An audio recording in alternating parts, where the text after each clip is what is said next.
Olá pessoal, então o vídeo de hoje vai ser um resumão aqui da última live, porque infelizmente não deu para salvar, né? O Instagram deu uma bugada ali na hora de compartilhar o vídeo e eu resolvi, né, tipo a pedido de algumas pessoas, fazer um resumão do que a gente tratou naquela live da semana passada para deixar tudo estruturado aqui e vocês terem acesso, poder encaminhar aí para a galera que precisa dessas informações sobre o tratamento correto da ansiedade, fechado? Então vamos lá. Primeira coisa que a gente falou lá, né, na live seria o que de fato é ansiedade. Então, para ficar bem rápido aqui, vai ser uma coisa mais dinâmica mesmo, mais pontual mesmo, tá? A ansiedade ela é uma emoção, né, que assim como a raiva, como a alegria, como a tristeza, né, que são emoções adaptativas que nos preparam para lidar com aquilo que a gente está passando. A ansiedade ela também faz isso, tá? Então a ansiedade ela é uma emoção como qualquer uma outra. Agora existe algo que a gente vai chamar lá de uma ansiedade normal, né, de uma ansiedade que é saudável, para uma ansiedade, diferenciar isso de uma ansiedade que é patológica, de uma ansiedade que é doença, tá? Então a primeira coisa que a gente precisa entender é que a ansiedade, na medida certa, né, na dose certa, ela vai te ajudar a enfrentar e a resolver alguns problemas. Por exemplo, na live eu te dei um exemplo, né, sobre isso, porque era a primeira live aqui do Instagram que eu estava fazendo e naquele momento eu estava um pouquinho ansioso, principalmente ali nos minutos que antecederam eu começar ali a transmitir, eu estava um pouquinho ansioso, então já utilizei algumas técnicas ali para me regular emocionalmente, mas por ser um momento novo, né, por ser algo novo ali na minha vida, aquela ansiedade ela me preparou para iniciar uma live. Então, antes eu dei uma estudada no assunto, eu preparei meio que uma colinha do que eu queria falar na live para não esquecer de abordar nenhum dos tópicos. Então, essa ansiedade, ela me preparou para estar ali, tá? Diferente de uma ansiedade patológica que, se fosse o caso naquela situação, eu poderia ter desistido de fazer a live, né? Daria alguma desculpa ali para vocês que estão aqui no Instagram e não faria live, né? Eu congelaria a ponto de não conseguir ativar a transmissão. Então, numa ansiedade patológica, eu teria um quadro muito mais evitativo, de fuga, de não conseguir fazer algo. Numa ansiedade normal, eu vou ter sim algum desconforto, mas esse desconforto vai me preparar para lidar com aquele momento, tá certo? Então essa é a principal distinção que eu quero que vocês entendam aqui, tá? Então a ansiedade ela é algo natural, não tem como ficar sem ter ansiedade, tá? Ela faz parte do nosso mecanismo de adaptação e está ligada diretamente à nossa questão de sobrevivência também, tá? Então, por exemplo, se a gente não tivesse ansiedade, né, e fosse atravessar uma rua movimentada, a gente seria facilmente atropelado. Mas por ter ansiedade, é só a gente começar a atravessar a rua e se a gente escutar um carro cantando pneu e vindo na nossa direção, na hora você liga ali o gatilho de sobrevivência e isso vai fazer com que você tente fugir dali o mais rápido possível, ou seja, que a tua chance de sobrevivência aumente naquela situação específica, tá? Então, a ansiedade por si só, ela é uma emoção que é natural e que é necessária para a nossa adaptação. Se a gente vai ter uma prova, por exemplo, se tem um trabalho para apresentar na faculdade, enfim, algo do tipo uma entrevista de emprego, essa ansiedade vai nos preparar para enfrentar aquele momento, para lidar com aquela situação específica, tá? Então, se eu vou ter uma prova, essa ansiedade vai me fazer com que eu sente, vai estudar o conteúdo, vá ver ali o que vai cair na prova, me concentre ali estudando para ter um bom resultado.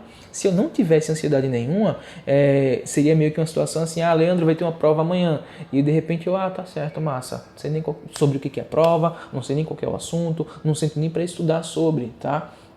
Então, se eu não tivesse ansiedade, eu não me prepararia para lidar com uma situação. Se eu tenho ansiedade, eu vou me preparar para lidar com isso. Se a minha ansiedade está acima do normal, ela vai me congelar, ela vai me travar, ela vai sabotar todo o processo, tá? Então, tudo demais é veneno para a gente. E a ansiedade não é exceção. E essa ansiedade demais, ela vai ter uma série de fatores ali que são bem desagradáveis da gente sentir, tá certo? Então, essa é a primeira informação que a gente deu lá na live, e essa diferenciação aí do que é uma ansiedade normal de uma ansiedade patológica, tá? Esse nomezinho aí é o nome mais do pessoal da área da saúde, mas uma ansiedade tóxica, para ficar claro para você, uma ansiedade que está desregulada, tá? Seria algo quase como uma doença, tá? Mas a ansiedade em si, ela não é doença, ok? E aí, eu trouxe também um dado para vocês que aqui no Brasil nós temos atualmente cerca de 213 milhões de habitantes, tá? Então, nosso país ele desponta ali no ranking global como um dos países mais ansiosos do mundo, tá, gente? Isso não é brincadeira. Não é à toa que a ansiedade ela é considerada um mal do século porque ela incapacita, ela trava realmente muita gente e a gente precisa olhar para isso com um cuidado, com uma acurácia muito maior.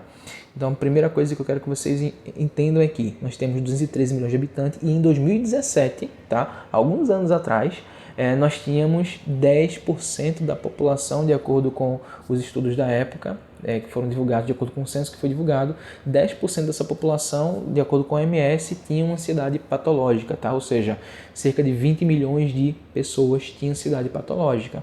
10% da nossa população, ou seja, 1 em cada 10 pessoas tinha, naquele tempo, 2017, uma ansiedade patológica. Mas o tempo passa, nós passamos por uma pandemia, ou melhor, ainda estamos passando por uma pandemia, e um censo que foi divulgado esse ano disse que nós saltamos de 20%, que era de 10%, ou seja, 20 milhões de pessoas com ansiedade patológica, para 85 milhões de pessoas. Tá? Nós fomos de 10% para 40% da população nacional com ansiedade desregulada, ansiedade tóxica. Não necessariamente crise de pânico, ataque de pânico ou ataque de ansiedade, tá? Mas com ansiedade tóxica, e a gente vai falar um pouquinho sobre isso aqui no vídeo de hoje também. Tá? Então é realmente um número muito preocupante, é um número alarmante, e isso fica pior quando a gente fala dos grandes centros, tá? Das grandes cidades. Se você mora numa grande cidade, tá? Se esse é o teu caso, o estudo divulga que em cada 3 pessoas, uma tem uma ansiedade patológica. Então entendam isso. Tipo, a cada 3 pessoas que você vê junto aí o grupinho na rua, uma daquelas pessoas ali tem uma ansiedade que já é tóxica, que não é uma coisa natural, não é normal passar por aquilo, ok? Então é realmente uma coisa que a gente precisa ter um cuidado e ter um carinho quando olhar para isso, não relativizar, não dizer que é besteira, tá certo? Então preste atenção nisso. E aí, dando continuidade na live, a gente falou sobre alguns dos sintomas mais clássicos dessa ansiedade tóxica, não necessariamente no pico lá, que seria a síndrome do pânico ou os ataques de ansiedade, né, específicos, mas nós temos uma série de outros fatores que precisam ser olhados com certo cuidado e procurar tratamento se for o teu caso. Primeiro sintoma que eu quero relatar aqui para vocês é tensão no corpo, né? Dores no corpo e dores de cabeça frequente, tá? Esse é um dos principais sintomas de uma ansiedade desregulada. Quando você está ali o tempo inteiro com dores no corpo de forma muito frequente, 3, 4 vezes por semana, e o corpo dolorido, né? Com dores de cabeça quase que diariamente, isso pode sim ser um dos sintomas de ansiedade desregulada, tá certo? Junto com isso nós temos também a questão da insônia, tá? Então quem é ansioso já crônico, geralmente tem problemas para dormir. E quando dorme não é um sono tranquilo, não é um sono reparador. Então, esse é o segundo sintoma que eu quero que você preste atenção. Se você, vai juntando aí, se você tem problemas ali, dores no corpo, muitas dores de cabeça, se você tem problemas para dormir, isso por si só já pode ser um motivo para você procurar uma terapia especializada nesse campo da ansiedade, ok? Dando continuidade aí nos sintomas, nós temos também uma sensação de irritabilidade mais constante. Se você está ali o tempo inteiro com dores no corpo, com dores de cabeça, não está dormindo, a irritação vai ser natural dela aparecer. Então, se você nota que o teu humor, ou se você tem feedback de pessoas próximas que o teu humor ele está mais irritado, você está sem paciência, você está ali no limite, esse também é um dos sintomas de ansiedade, tá certo? E aqui a gente não está falando de ataque de pânico ainda, tá? Só o fato de você ter isso já é motivo suficiente para procurar terapia. Fica a dica, tá? Junto disso, nós temos também uma sensação de esgotamento físico e mental, tá? Então, a pessoa que está com ansiedade desregulada, ela está frequentemente ali sem energia. Ela já acorda cansada, tá? Se esse for o teu caso, já se liga, porque esse é um dos principais. Se você já acorda ali, parece que não dormiu, né? O corpo já está estressado ali, já está querendo dormir de novo, é natural que você vá procurar ajuda. É interessante que você vá procurar ajuda, porque esses são sinais de ansiedade desregulada. Frente a isso também nós temos a falta de foco, a dificuldade de concentração. Então a pessoa que tem uma ansiedade desregulada, ela vai ter uma dificuldade também de conseguir concentrar sua atenção em uma coisa, porque a ansiedade ela é uma preocupação com o futuro e consequentemente você não consegue se focar naquilo que você está fazendo no presente. Então imagina que você pega um livro lá para ler, enquanto você está lendo você tem que parar e voltar para o mesmo parágrafo 3, 4, 5 vezes, você termina de ler uma página e você nem lembra mais do que você lê, porque você está preocupado com uma coisa que nem aconteceu. Tá? Então essa preocupação crônica, vamos dizer assim, ela é um dos principais sintomas assim, mais clássicos de uma ansiedade que já está fora do normal, ok? Então se você tem algum desses sintomas, já se liga, porque pode ser interessante procurar uma terapia especializada. E aí nós vamos ter ali os outros sintomas, que são praticamente os ataques de ansiedade, tá? Que esses aqui geralmente são coisas situacionais, ou seja, depende de um contexto no qual você está inserido. A exemplo, a fobia social, fobias específicas, né? Medo de cachorro, de gato, de barata, de rato, de avião, de elevador, tá? Então você tem quadros de fobias que estão dentro do campo da ansiedade, né? Dos transtornos de ansiedade, e essa ansiedade ela depende de algo estar acontecendo à sua volta. tá? Então, pessoas que têm um transtorno de ansiedade social, toda vez que ela vai precisar fazer uma apresentação em público, vai precisar falar alguma coisa no trabalho, ou situações mais corriqueiras como ir no shopping, ir numa loja, pedir troco, sei lá, qualquer coisa do tipo, geram extrema angústia para aquela pessoa, geram extrema dificuldade, né? Inclusive com várias sensações fisiológicas ruins. Então, se esse for o caso, né, de ansiedade generalizada ou transtornos de ansiedade mais situacionais, como o caso das fobias específicas, também é extremamente importante procurar atendimento, ok? E em último estágio nós teríamos ali o que é considerado hoje a síndrome do pânico ou transtorno do pânico, que é diferente do transtorno de ansiedade, dos ataques de ansiedade, né? Imagina que os ataques de ansiedade eles têm um limite, né? Ele vai dar em você e você cresce, chega mais ou menos até aqui assim com a ansiedade, ou seja, a ansiedade crescente, mas não chega num ápice, não é uma coisa extremamente desconfortável, tipo nível máximo. Não, ainda tem um ataque de pânico que é a mais, né? É além disso. Então seria o pico máximo ali do pânico, geralmente de forma abrupta, né? Algo que acontece de forma mais rápida e de repente até sem um controle muito, sem uma previsibilidade, a palavra é essa, porque ela dá em qualquer momento do dia, tá? Então você está lá assistindo TV e do nada tem um ataque de pânico, né? E no ataque de pânico a pessoa pensa que vai morrer literalmente, ela pensa que vai perder o controle, que vai enlouquecer. Então é extremamente desagradável passar por uma situação dessa e geralmente quem tem ataque de ansiedade ou ataques de pânico, geralmente com ataques de pânico principalmente, são pessoas que estão frequentemente indo no hospital, né? Vão logo na emergência porque há a sensação de que a pessoa vai infartar, que vai ter um ataque cardíaco ou um AVC e vai morrer, tá?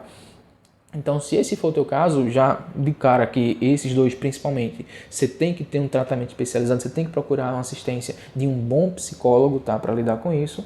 Mas se você tiver qualquer um dos outros sintomas também, né, dores de cabeça frequente, dores no corpo, insônia, irritabilidade, cansaço, esgotamento mental e físico, dificuldade de concentração, já é motivo suficiente para você procurar uma terapia, fechado? E aqui, sobre o transtorno de ansiedade, o que é que eu posso dizer para vocês? De todos os transtornos da psiquiatria, os transtornos de ansiedade, tá, são os que têm a melhor chance de cura. E eu vou falar de cura mesmo porque existe a cura para esses transtornos quando você faz o tratamento correto. Tá? Então a chance de cura é extremamente alta, 90% das pessoas ficam bem numa boa, sem problema nenhum, só que é preciso fazer todo o protocolo de tratamento. Tá? E detalhe, geralmente se trata sem medicação. 90% dos casos você trata transtorno de ansiedade sem medicação. Apenas alguns casos específicos vão precisar de uma medicação para ajudar ali a controlar o humor. Mas de maneira geral, dá para você tratar uma síndrome do pânico, por exemplo, sem precisar ficar tomando remédio, tá? Então é interessante que você entenda isso, porque só a psicoterapia pode fazer total diferença para você se ver livre desse grande problema que é a ansiedade desregulada, ok? Um dado importante que eu preciso trazer para vocês é que eu falei que a chance de cura é muito alta, só que a gente tem muita gente que é ansioso e muitas vezes pessoas que já foram para alguns profissionais e que não se livraram dessa ansiedade ruim. E isso acontece por quê? Porque muitas vezes a pessoa ou foi por um profissional que não é especialista naquela área, tá? Que não tem um gabarito suficiente para tratar de forma adequada aquele problema que ela está trazendo de ansiedade, ou porque ela não deu continuidade no tratamento. Então, para lidar com os ataques de ansiedade, né, a gente conversou lá na live, nós precisamos lidar com as sensações físicas em primeiro lugar, não é toda a fisiologia da ansiedade. A gente precisa entender e saber por que está acontecendo cada coisa e tratar isso através de técnicas de relaxamento, de meditação e outras coisas que a psicoterapia possibilita para você aprender.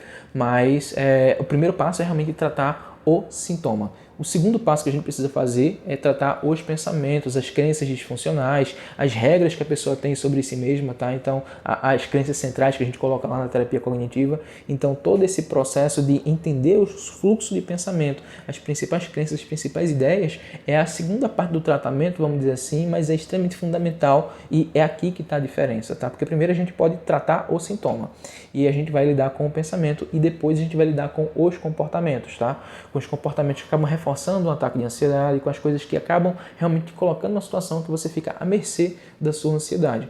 Então esse seria ali o tripézinho que a gente precisa fazer. Só que muita gente faz o quê? Vai lidar apenas com o sintoma, fica nisso, não trata nem os pensamentos nem os comportamentos e não melhora. E quando melhora, tem uma melhora significativa ali durante um tempo e depois piora de novo, tá? Depois volta tudo de novo. Às vezes até mais forte por não ter feito o tratamento correto.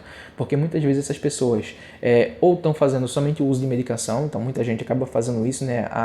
O Brasil, infelizmente, ele é um dos países que mais se automedicam, né? Então às vezes você tem lá uma tia que toma um ansiolítico, aí você vai lá e consegue um comprimido de alguma forma e vai tomar para ver se reduz a tua ansiedade, e aí não trata, não resolve, porque você só está agindo com um pilar. Na falta da medicação, ou se essa medicação não estiver adequada com você, você volta a ter os ataques de ansiedade de forma regular, tá?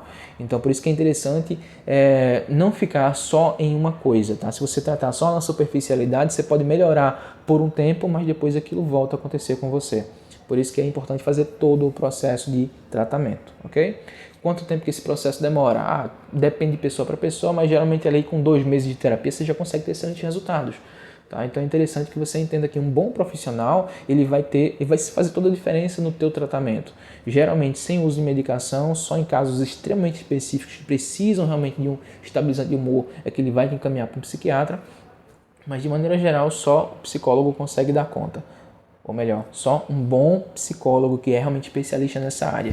E como assim, Leandro? Não é qualquer profissional que trata isso, não? Não, de fato não é. É importante que você cheque se aquele profissional ele tem habilidade para tratar aquilo. Se for o caso, marque uma primeira, uma segunda sessão e veja se está tendo resultado, se você está ficando com as coisas claras na cabeça para realmente tratar o teu problema de ansiedade, tá? Se o profissional não for bom, simplesmente muda de profissional, porque infelizmente nós temos vários profissionais no mercado que não conseguem trazer um resultado adequado, tá? Infelizmente. E ainda sobre essa questão do porquê que é interessante você escolher bem o profissional, é porque, por exemplo, se você tiver com um problema cardiológico, você não vai procurar um ginecologista, você não vai procurar um ortopedista, você não vai procurar um gastro, você vai procurar um cardiologista. Né? Se o problema é no coração, você vai procurar um cardiologista. Então, assim também na psicologia. Tem profissionais que são especialistas em determinadas áreas. Tá? Por exemplo, eu não trabalho dependência química, depressão crônica, eu não costumo trabalhar problemas enfim, de aprendizagem. Tá? Então, são coisas que eu não tenho habilidade para tratar, eu não tenho interesse em fazer disso a minha prática clínica. O meu foco sempre foi nas áreas de ansiedade e de relacionamento e é o que eu gosto de trabalhar. Tá? Então, sou especialista nessas áreas e eu consigo dar resultado nessas áreas de forma mais breve que outro profissional que seja mais generalista. Então, vale a pena você investigar como que é aquele profissional que está te atendendo, pega informação, veja o que tem na internet sobre ele, enfim, pesquise realmente para ver se aquele profissional ele é capacitado para atender de acordo com aquilo que você está buscando. Tá? Então, isso é uma das dicas aqui mais importantes desse vídeo também. Nem todo profissional trata tudo e seria interessante fugir de profissionais muito generalistas. Tá? O bom é você ir para um especialista, sempre que possível, ok? Atualmente, né, com a nova regulamentação do Conselho de Psicologia, inclusive, você pode fazer terapia online. Então, de repente, na tua cidade não tem um bom profissional, você não conseguiu um bom profissional para te atender e você tem interesse em trabalhar com alguém que mora numa cidade vizinha ou que é de um estado diferente do seu, você pode também procurar através da psicoterapia online, porque é uma das ferramentas que é tão boa quanto, vamos dizer assim, a psicoterapia presencial. Então fica a teu critério aí como que você vai procurar ajuda. E para fechar aqui eu queria deixar para vocês a respiração diafragmática, que é uma das técnicas para regular emocionalmente um ataque de ansiedade. Tá? Então eu vou ficar aqui nessa posição, mas antes de fazer essa respiração eu vou te pedir nesse momento para você respirar fundo. Tá? Isso, respira fundo. E agora, preste atenção no teu corpo, respira fundo novamente, olha para o teu corpo, preste atenção no que você está fazendo. Ok? Fechado até aqui? Olha para mim agora. Eu acredito que você deve ter feito isso aqui quando eu falei respira fundo.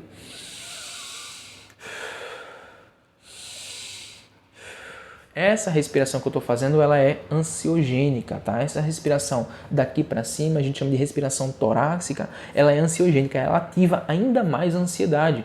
Então, se você está numa situação já estressante ou já mais ansioso e você fica respirando dessa maneira, você acaba aumentando o teu nível de ansiedade, não reduzindo. Tá? Para reduzir, você precisa fazer respiração diafragmática. Como é que é ela? Você vai colocar uma mão no peito, ou até para sentir aqui, para ficar melhor para você localizar, uma mão aqui no abdômen e você vai respirar sem mexer a parte de cima aqui do corpo. Tá olhando aqui para mim agora? Ó. Imagina que eu vou fazer a respiração diafragmática, então eu vou fazer, ó, inspira, percebe que sua barriga mexeu, segura um pouquinho e solta. E a barriga entra. Estou fazendo aqui pela boca, expirando pela boca, só para ficar mais visível para você, mas você pode fazer isso só pelo nariz. Então, quanto tempo? Inspira em 3 segundos. sem forçar demais, sem precisar engolir todo o ar do mundo, tá? Você segura um pouquinho, mais 3 segundos, e você solta lentamente pelo nariz ou pela boca, fica a teu critério, tá? Mas o ideal é soltar ela bem lentamente. E quando chegar nos 6 segundos, você ainda está soltando, tá? Então, ó.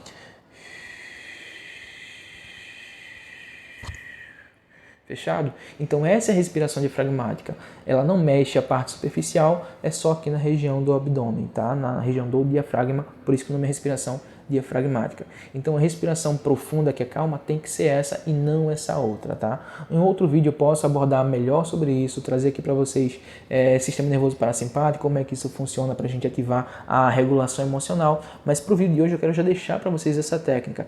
E qualquer ideia, treine essa respiração diafragmática todos os dias. Se você é mais ansioso, treina ela, faz uma pausa assim no dia para fazer 5 minutinhos de respiração diafragmática. Na hora que você vai no banheiro, por exemplo, ou antes de dormir, sem estar tendo crise de ansiedade. Porque você tem que treinar isso e saber fazer isso, executar muito bem isso, porque na hora que você tiver com um ataque de ansiedade, você não consegue ligar isso automaticamente. Tá? Se você não tiver uma prática muito bacana. Então, por isso que o ideal é que você treine essa respiração sempre que possível, principalmente se você é mais ansioso. É uma das formas de se regular emocionalmente. Lembrando que tem que ser na região da barriga, tá? Só mexendo aqui essa região do abdômen, só quem infla e abaixa é aqui, tá? Só que na região do abdômen. Quando você fizer isso, tem até um vídeo no YouTube que vocês podem acessar lá no meu canal do YouTube, tá?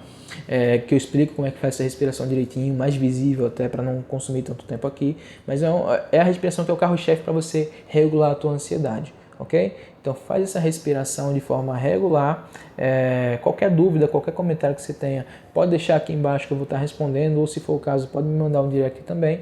E a minha intenção é estar ajudando aqui o maior número de pessoas possível. Então peço por favor para você, se você gostou desse conteúdo, se tem coisa aqui que você não sabia, manda para um primo, para um colega, para alguém que você sabe que é ansioso, aquele colega de trabalho que já tem ansiedade acima do normal, para aquela amiga que você sabe que tem também problemas de ansiedade, porque a ansiedade tem cura e é relativamente simples de tratar desde que tenha um bom profissional conduzindo o processo de terapia. Fechado?